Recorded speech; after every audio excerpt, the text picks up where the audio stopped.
Okay. Han, we can go tomorrow, okay? Tomorrow. Magpaganda daw ako guys, sabi nila, kasi talagang, ay grabe mga insulto ang ibang tao. So ngayon si Inday Miriam, dahil ang daming insulto kong natatanggap at daming masasakit na salita tungkol sa aking asawa. So mag-ayos tayo dito kaunti, no? Para naman hindi tayo masabihan na hindi tayo marunong. Marunong din akong mag-ayos guys, pero hindi talaga yan palagi. Bakit naman akong mag-ayos palagi? May asawa naman ako guys. Okay lang kung single, no? Mag-ayos palagi para naman dadagiton tayo ng ibang lalaki. So ngayon, dahil meron tayo ditong nakuha na magpakulot, ay pakulot-kulot si Inday Miriam, no? Diba? Asan ka maghanap niyan? Nahihirapan ako guys. Oh my God, high heels. Oh, grabe. Napagod ako dito. So, di ba? Pinahirapan niyo pa ako dito. Sinabihan niyo ako magpaganda. Hi guys. So, ngayon nakaayos po si Inday Miriam, kasi sinabihan ako ng basher na nandito na lang daw ako palagi sa bahay, takdan kong tami pagkahugawan. Bulingit daw sa tamin, takdan daw ko. So, kaya nag-ayos ako. Grabe itong iba. But anyway, so, may nagsasabi, kung umiinom ba daw kami ni Tami ng soda. Ito po, noon, doon pa sa isang bahay pa, kabiyanan, bago pa kami ni Tami. Inom talaga kami. Kasi itong, alam nyo naman, itong asawa ko, mahilig po itong mamili, no? Ang daming mga, So, ngayon, dito sa bahay na to, hindi talaga na kami uminom. Kasi masarap, guys, lalo na pag summer, ang sarap-sarap talaga uminom ng soda. Kasi, pang refreshing ba? Pero nag-stop kami, and, si Tami hindi na umiinom ng soda. Ako, tubig na lang kami ng tubig, milk si Tami, and then orange juice. Ako, tubig lang talaga guys, at kape pag umaga. Yun lang. Walang kasi ang laki talagang kaibahan guys kapag mag-inom ka ng soda. Iniinit ko na yung clam chowder na bili ni Tami na para sa akin. Kasi nagyaw-yaw siya guys. Sabi niya sa akin, binibili ko yan the other day, para makakain mo, pero hindi mo man lang tinatouch. Hindi ko daw tinatouch. So, ngayon, itatouch na natin. Si Ikaluka, ito asawa ko, kahit ano na mga pinagsasabi. Sabi ko, meron kasi akong isda. Isda kasi, paborito ko dong. Masarap man din itong clam chowder, guys. Pero, alam nyo na, mas prepare ko yung rice, isda, ganun. So, alam nyo na. So, anyway, so, initin lang natin dito. Ayaw kong initin sa microwave, guys. Ay. Dito lang natin initin sa ating stove. Kaloka itong asawa ko. I-touch daw natin. I-touch man. Sobrang creamy talaga ang clam chowder. Merong red clam. There is a New York Manhattan clam chowder, right? Yeah. The red one? Yeah. Tommy doesn't like. I don't like it too. It's tomato sauce based. Tomato juice based. Yeah, it's red sauce, and they called it Manhattan clam chowder. Some people love it.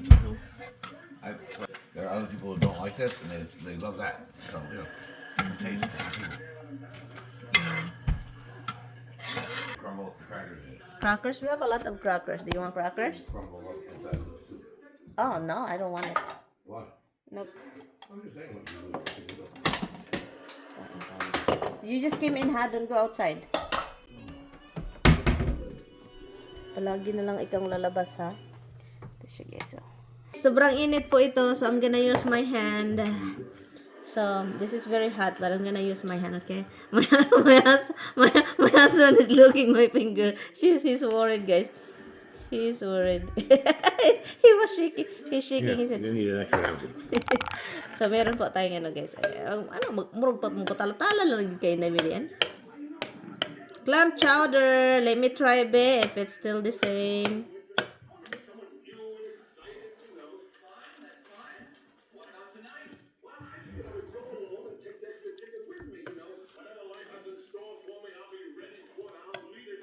Sarap, guys. So, hello guys, marami talagang nagsasuggest na mag-ano si Tami, mag-off, or mag-stop sa trabaho, magbakasyon, ganyan ba, bakasyon daw.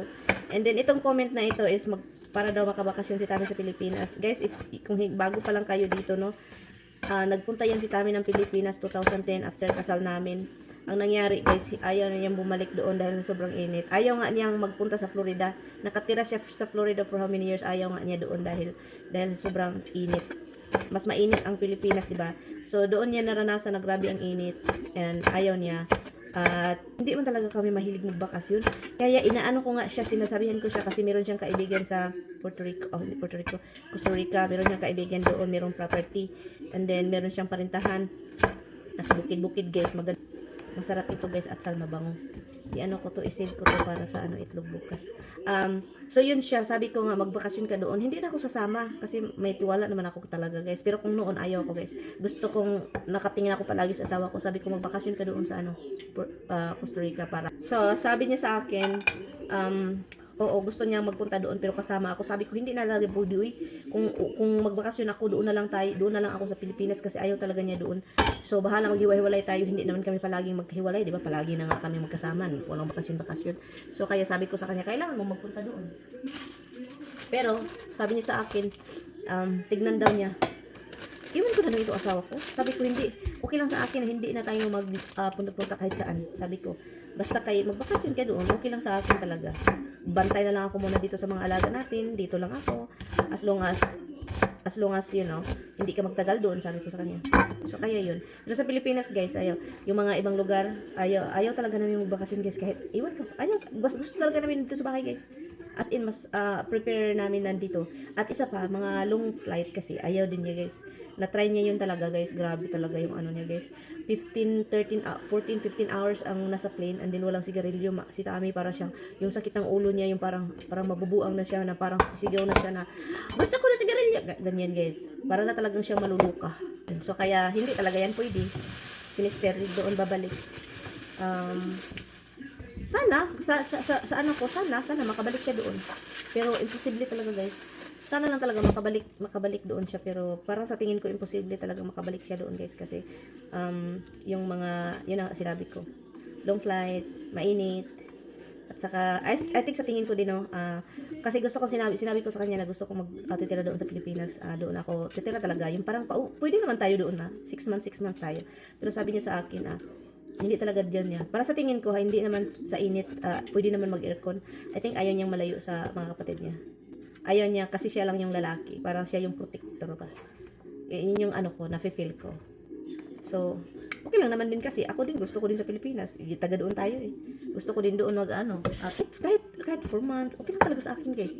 Yung kasama siya, pero ayaw man niya. So, hindi na lang din ako doon titira. Dahil sa kanya. So, nagluto ako ng guys, munggo kasi request ni Mr. kasi matagal na niyang hindi so luto tayo ng munggo kasi yun yung gusto niya. I think makatanim na lang ako ng sitaw ulit. Hindi ko pa nagagamit lahat ng na-preserve ko. Ito yung first nagamit ko na preserve ko guys, first gamit ko, which is maganda. Mas maganda pala mag-preserve ng mga sitaw or ampalaya, ganon. I-ano mo talaga pala. Dapat pala i-ano mo sa mainit na tubig very quick. Mas maganda pala. Tingnan nyo, ang ganda ng Hindi siya nasisira, guys. Hindi siya nag-dry, ganon. Amoy pa rin siya na niluluto, guys, na bagong luto na So, which is really good.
So, kaya kailangan talagang linisin isa-isa kasi ang daming dumi-dumi sa loob.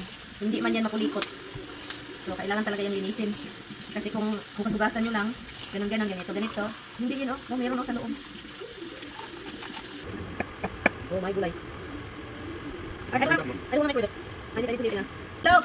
Ang ating preserve na batong na sitaw, guys. Yung preserve natin, gamitin na natin, guys. Finally, magamit na natin. And they're still looking good. Preservation is good. Right, love? Yeah. So, lagyan natin ito. Oh, look, oh. Han, we can go tomorrow, okay? Tomorrow, love. Look, guys, oh. Look. Then, lagyan natin na maraming ginger. Kasi ginger is good. onion, and then a lot of atsal guys, the sweet bell pepper, and also, oh my goodness, so colorful man na guys. So yun siya. Yun, now siya.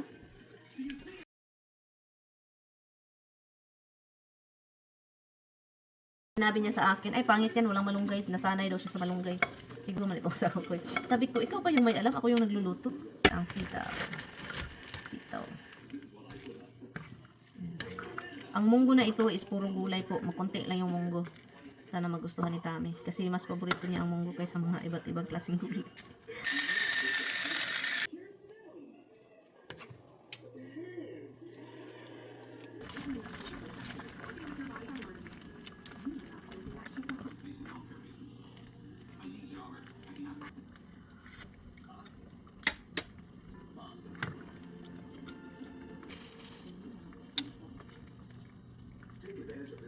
Para siyang fake na asin. Kahit ano-ano lang yung naisip.